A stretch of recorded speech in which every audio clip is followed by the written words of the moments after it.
नमस्कार मित्रों, आज चिंतन में ईश्वर सर्वव्यापी न्यायकारी है। भारतीय संस्कृति में धर्म बड़ा व्यापक अर्थ रखता है। वह नियम जिन्हें धारण करने से व्यक्ति एवं समाज का सर्वांगीण हित साधन होता है, उसे धर्म कहा गया है। धारणात् धर्म इत्याहु आदि से यही भाव निकलता है। अन्य परिभाषा में धर्म को लौकिक अभ्युदय एवं आत्मिक उत्कर्ष का आधार कहा गया है।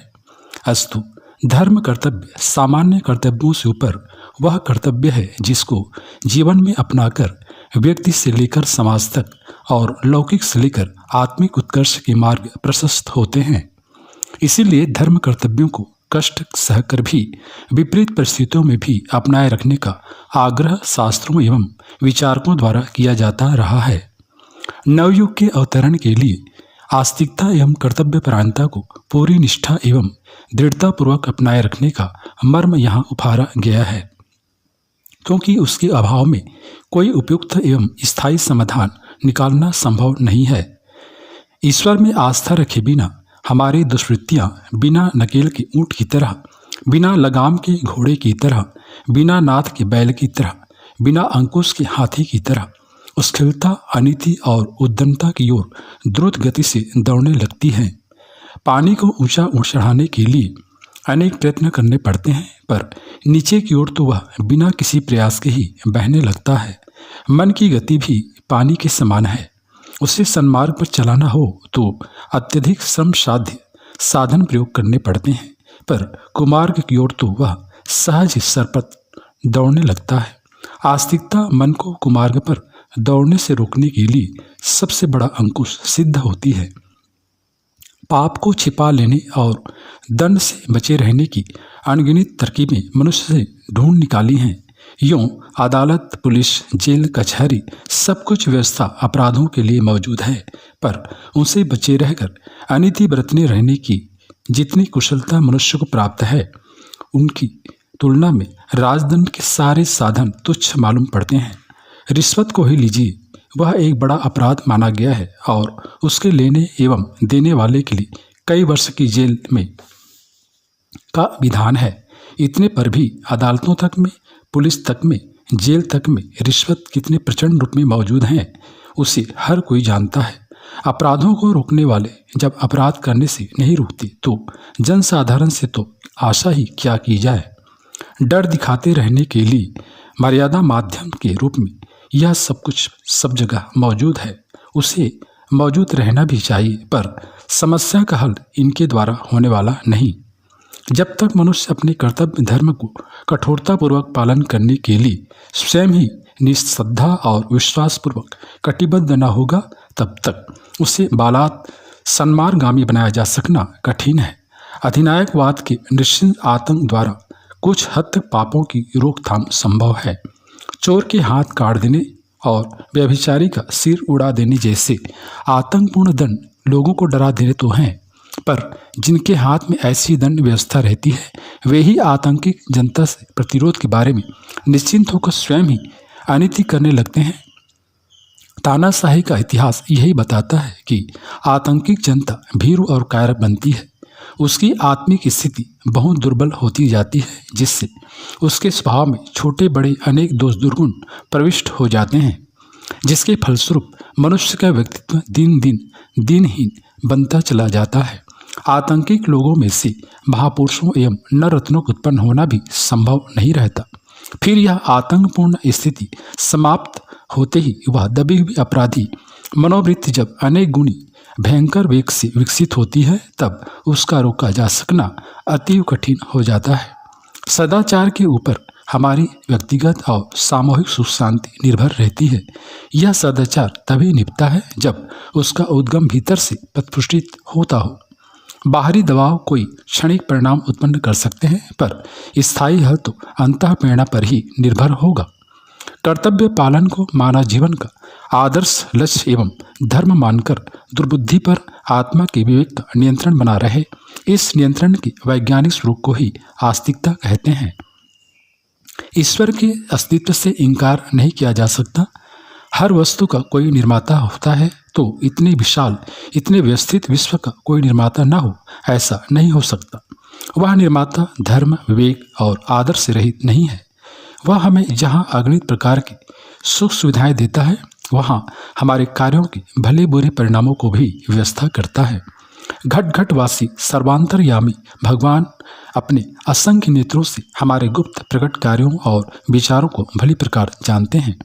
उनकी प्रसन्नता अप्रसन्नता सत्वित्वों और दुष्कृत्यों पर निर्भर है। दुख और सुख मिलने का आधार भी यही है। कोई कुकर्मी पाप दंड से बच नहीं सकता, कोई सुकर्मी सुख शांति का अधिकारी न बने, ऐसा भी नहीं हो सकता। निष्पक्ष न्यायाधीश की भांति परमात्मा हमारे हर भले बुरे कर्मों का प्रतिफल उत्पन्न करता है। जिसे यह विश्वास होगा उसकी असुरता घटेगी और देवत्व विकसित होगा। वह दुष्ट दुर्जन नहीं बन सकता। उसके लिए सज्जनता और कर्तव्यशीलता का ही एकमात्र मार्ग अपनाने के लिए रह जाता है। सच्ची आस्तिकता के प्रभाव से जीवन में सहृदयता, करुणा, स्नेह, ममत्व, नम्रता, निर्भयता, दृढ़ता, साहस जैसे उन गुणों का भी विकास होता है जिनके आधार पर मनुष्य नरश्रेष्ठ बन सकता है। सन्मार्ग पर बढ़ते हुए भी कई बार मार्ग की कठिनाइयों, प्रतिरोधों को देखकर सामान्य व्यक्ति का मनोबल टूटने लगता है, पैर लड़खड़ाने लगते हैं। आस्तिक व्यक्ति को यह भरोसा रहता है कि सत्कर्म में सहायता करने वाली एक सर्वसमर्थ सत्ता हमारे समर्थन में है। इसी आधार पर नगण्य शक्ति सामर्थ्य वाले व्यक्तियों द्वारा ऐतिहासिक महत्व के महान कार्य संपादित किए जा सके हैं।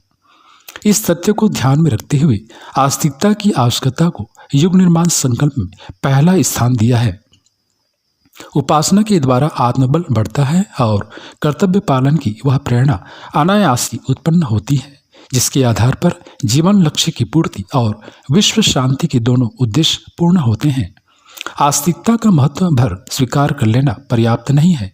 वह वृत्ति अपने अंदर अधिकाधिक पुष्ट और प्रखर बने, तभी उसका समुचित लाभ उठाया जा सकता है। ईश्वर चिंतन, पूजा उपासना आदि का क्रम विवेक पूर्वक बनाने में आस्तिकता की अभिवृद्धि होती रह सकती है। व्यक्तिगत सुख शांति से लेकर सामाजिक प्रगति की ओर अधिक सफलतापूर्वक ही सही, किंतु नियमित एवं सुव्यवस्थित उपासना, ईश्वर चिंतन को प्रोत्साहन देना, उस क्रम को तत्परता एवं मनोयोग पूर्वक चलाते रहना इसी दृष्टि से बहुत लाभप्रद हो सकता है। आस्तिकता का प्रतिफल निश्चित रूप से कर्तव्य पालन है। जो आस्तिक कर्तव्य पालन की उपेक्षा करता है और उसे कुछ पूजा पत्री करके मुफ्त में ही ईश्वर से धन वैभव प्राप्त करने या दुष्कर्मों के फल से छुटकारा पाने की बात सोचता है, उसे भोला बहका हुआ, नासमझ या जरूरत से ज़्यादा चालाक कह सकते हैं। आस्तिकता की सबसे पहली प्रतिक्रिया अपने कर्तव्य को ईश्वर का आदेश मानकर उस पर चट्टान की तरह अटल बने रहने की प्रेरणा के रूप में परिलक्षित होती है। मनुष्य की कर्तव्य परायणता का स्तर देखकर उसकी आस्तिकता के स्तर का भी अनुमान निश्चित रूप से लगाया जा सकता है। संसार में कहीं भी असफलता एवं दुर्गति के कारणों को खोज करने पर एक तथ्य सुनिश्चित रूप से मिलेगा, वह यह कि कहीं न कहीं किसी न किसी के द्वारा निर्धारित कर्तव्यों की उपेक्षा के कारण ही ऐसा हुआ है। इसी प्रकार कर्तव्यों के ठीक ठीक निर्धारण एवं पालन से ही प्रगति की संभावना साकार हो उठेगी। व्यक्तिगत रूप से कर्तव्य पालन की प्रवृत्ति जिसमें जितनी अधिक बढ़ेंगी, वह व्यक्ति उतना ही अधिक लोकप्रिय एवं सफल बनता चला जाएगा। ऐसे व्यक्तियों को हर जगह स्नेह, सम्मान एवं सहयोग प्राप्त होता रहता है। फलस्वरूप सीमित साधनों तथा स्वल्प सामर्थ्यों से भी आश्चर्यजनक प्रगति करते देखे जाते हैं। आत्मिक स्तर पर तो कर्तव्य परायणता का लाभ अनुपम है। यह व्यक्ति उक्ति 100% सही है कि ईश्वर का प्यार सदाचारी और कर्तव्य परायणों के लिए सुरक्षित रहता है। कर्तव्य परायण व्यक्तियों को जो उच्च स्तरीय आत्मसंतोष प्राप्त होता है, उसकी समता अन्यत्र कठिन है। अपने ईमान और भगवान के सामने कर्तव्य परायण व्यक्ति को प्रतिष्ठा अद्वितीय होती है। फलतः उसके अंदर से दिव्य संतोष का ऐसा स्रोत झरता रहता है जिसके आगे सारी उपलब्धियां धूमिल पड़ जाती हैं। कर्तव्य परायणता का क्षेत्र भी बहुत व्यापक है। मनुष्य जीवन के साथ विभिन्न प्रकार के कर्तव्यों की लंबी श्रृंखला जुड़ी है। शरीर के प्रति मन के प्रति, आत्मा के प्रति, परिवार के प्रति, समाज के प्रति, राष्ट्र के प्रति अनेकानेक कर्तव्यों के पालन का उत्तरदायित्व मनुष्य पर आता रहता है। उन सब को समझना, अपनाना तथा उनका निर्वाह करना कर्तव्य परायणता के अंतर्गत आता है। कर्तव्य परायणता की वृत्ति भी सतत साधना से परिष्कृत और विकसित की जा सकती है। अर्थपरायण व्यक्ति धर्म के लिए और स्वार्थपरायण व्यक्ति स्वार्थ सिद्धि के लिए जीवन में बड़ी से बड़ी बाजी लगा देता है। कर्तव्य परायणता के साधक को कर्तव्य सिद्धि के लिए कम से कम इस स्तर का साहस पैदा करना चाहिए। इस साधना में जो कर्तव्य हमें सौंपा जाए उसे हम स्वीकार कर लें, उसे अपनी आत्म प्रतिष्ठा का प्रश्न मानकर चलना होता है। सफलता, असफलता, हानि, लाभ, प्रशंसा, आलोचना आदि का लेखा जोखा करने से पूर्व यह देखना होता है कि निर्धारित कर्तव्य पालन में अपनी ओर से कितनी तत्परता बरती जा सकी, कितनी मनोयोग जुटाया जा सका। मनुष्य जागने के समय से लेकर सोने के समय तक कर्तव्य साधना में लगा रहता है। अस्तु कर्तव्य परायणता का लेखा जोखा नित्य लिया जाना चाहिए। प्रातः नींद खुलते ही यह विचार करना चाहिए कि एक दिन के लिए कर्तव्यों का निर्धारण प्रातः काल ही करके उठना चाहिए।